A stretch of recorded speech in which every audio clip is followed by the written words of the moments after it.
Hey everyone and welcome to Storytime. My name is Jake and today we are going to be looking at the subreddit r/prorevenge, where people tell us their best stories on when they got revenge on someone or something they didn't like.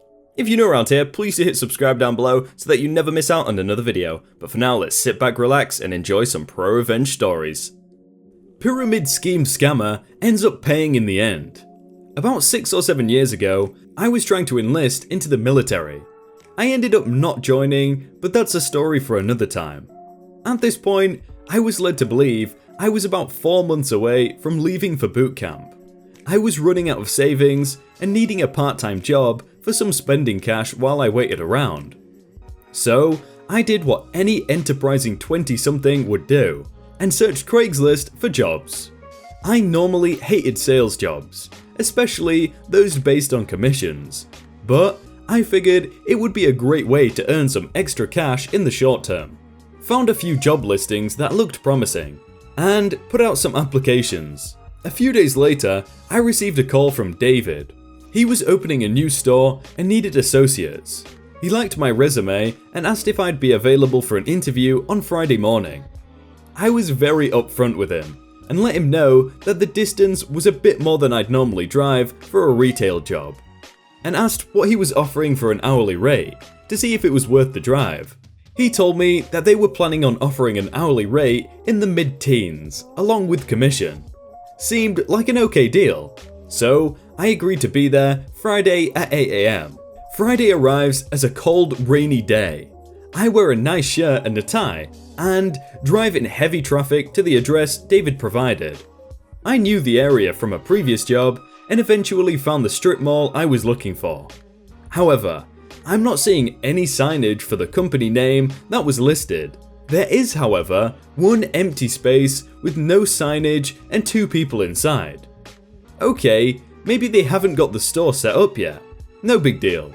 I had arrived early, knowing how bad traffic can be in that area. While in my car, I witnessed a young lady in business casual dress remove a sign from the window stating "Retail space for rent, call 1-800 blah blah."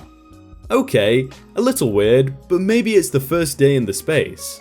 I walk in about 5 minutes early, and immediately my BS meter goes from yellow to the highest level, black watch played. The tables are all simple plastic folding tables, the kind college kids would buy for beer pong while on a shopping trip to Target. The walls are plastered with laminated charts featuring tons of dollar signs, smiling faces from stock photos, and an organizational chart showing an all too familiar shape. A pyramid. God darn. Alright, might as well have fun for a while to wait out traffic going home. The young lady in the dress approaches me, introducing herself as Cindy. She welcomed me to company name and asked me to have a seat. She sat at her desk, another plastic table, and pretended to go through paperwork. However, she was really just shuffling papers around.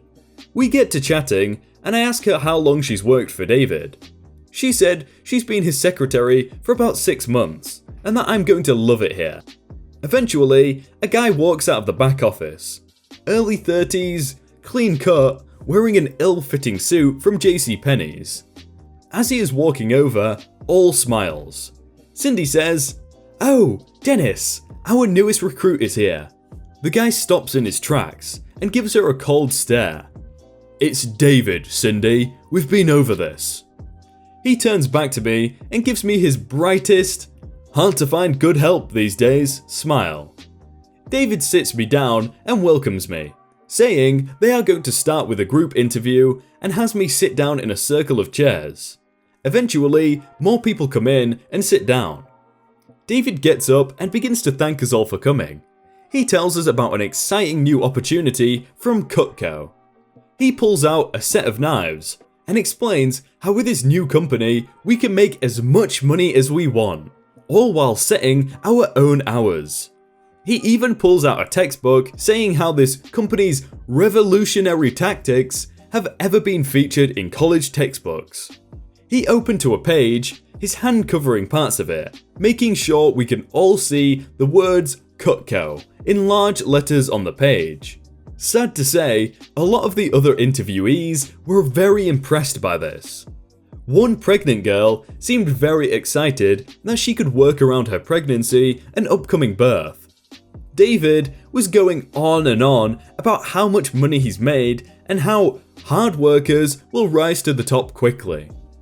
At this point, David said he needed to take a quick phone call and gave us 5 minutes to have some coffee, chit chat, whatever. As he stepped away, he left his college textbook behind. Oops. So, I pick it up, find the earmarked page, and read. As I thought, it was all about pyramid schemes, and it had Cutco as one of the largest examples. It goes on to talk about how these are essentially scams, not economically viable, etc, etc. So, I decide to share this all with the group. I explain how pyramids work, and how he's just scamming us. They seemed incredulous. So, I said when David gets back, to ask them about what we need to pay to get started. That finally got everyone to realize what was going on. David walks in a few minutes later, and one of the girls in the group asks David what we need to get started. Well, all you need is your first set of knives to demonstrate. You can sell that on directly, or have them order one and keep that as your demo kit. Doesn't matter, just have to pay the startup fees for it. And that's when all hell broke loose. One kid started to get up and tell him to go screw himself, saying he's wasting our time and he's a douchebag for trying to pull this stuff. The pregnant girl is crying because she thought she found a place that would allow her to work despite being pregnant. David is clearly confused and flustered, and asking who told them all this. When it becomes apparent I'm the wrench in this machine, David gets upset and starts telling me to leave. People are now yelling at David. David is yelling at me. Cindy is trying to tell everyone she never met David before today and didn't know what this BS was. Eventually, we all walk out, leaving David behind. As I'm walking to the door, I see, leaning against the wall, the sign that was in the window before. Retail space for rent. Call 1-800 blah blah. As I get into my car, I dial the number. Eventually, I get through to a person and ask about the property for rent at the location of David's company. The nice lady on the phone apologized, saying they had just leased that property out. I asked if she knew how long the lease was for, as I was really interested in the property. She said she wasn't sure, they hadn't done the official paperwork yet. They were on their way to the space to sign everything with the leaseholder in a few hours. I told her everything that had just happened to me, and about David using the space for a pyramid scheme. She got extremely upset, saying that this stuff happens all the time in the industry. They will go to sign, and last minute the leaseholder will decide to opt out after using it for some fly-by-night operation. She thanked me for the info, and I thought that was the end of it. Or so I thought. A few weeks later, I received an email from David telling me how I ruined his life, about how the property management found out what was going on and weren't refunding his down payment on the space, saying he violated a clause in the paperwork he signed to hold the property, how he knew I was the one who called because I'm a terrible human being, etc, etc. Now, he was out thousands for the space and supplies, how he only wanted us to give us jobs and help us. It was a long, very angry email with several things said about me and my mother. So, I called 1-800 blah blah again, spoke with the same lady I did before, and she was very interested in an email from David where he essentially admitted to what he was trying to do. Said it would help them all in the legal proceedings, and don't you know I was more happy to send that email along to her. Her lawyer said it should be an open and shut case at that point. I like to think I'm a helper. Imagine hiring someone to be your fake secretary and then they forget your name. Like the one thing they have to do, they just forget your name and that just ruins your plans completely. How I ended up with my boss's job. I was working for an advertising agency, a pretty big one. I had an unethical manager.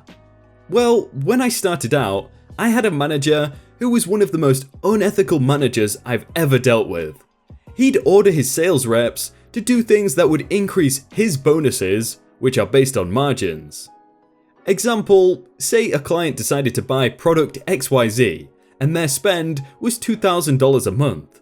He would want that agent to put up products ABC and keep the spend at $2,000, even though the client didn't agree to that.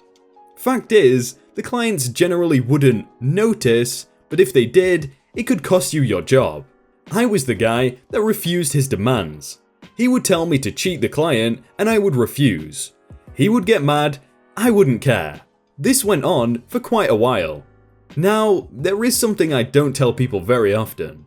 I live in a one-party consent state, which means so long as I'm aware a conversation is being recorded, I can record it without informing the other party.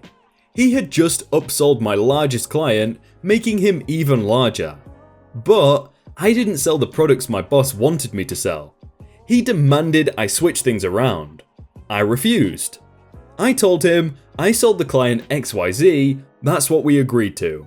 I'm not going to change that without the customer's permission. His exact words were, "Screw the customer. This is your largest client. I need him on ABC or I'm not going to make my number.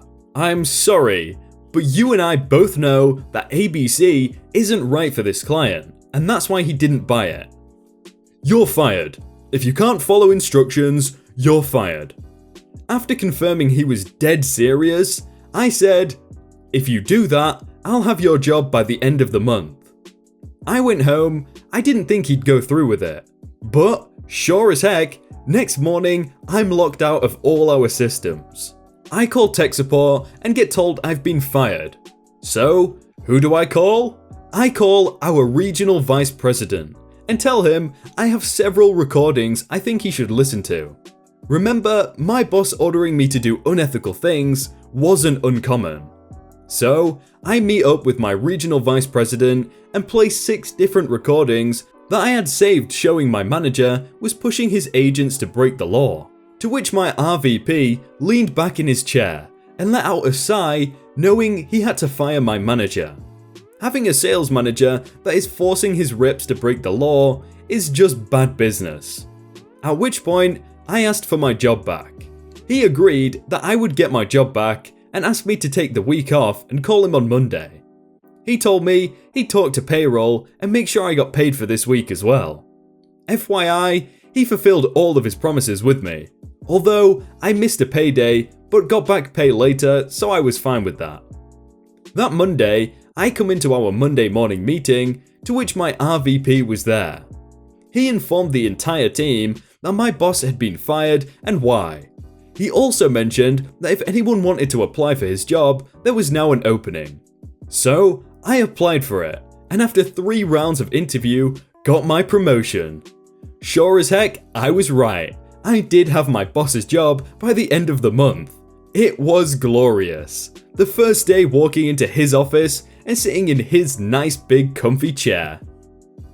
How perfect is it that the guy told him before, "Oh, in a month's time, I will have your job." And then it actually went through and he had his job. That's just perfect. Hey everyone, I hope you all had a really good day and that you enjoyed that video. If you want to check out some other videos, then click on screen right now or check out the playlist down below. If you enjoyed that video, then please do leave a like. And if you want to submit your own stories, then you can do so by joining the Discord in the top link in the description. But thank you so much for watching and I will see you very soon.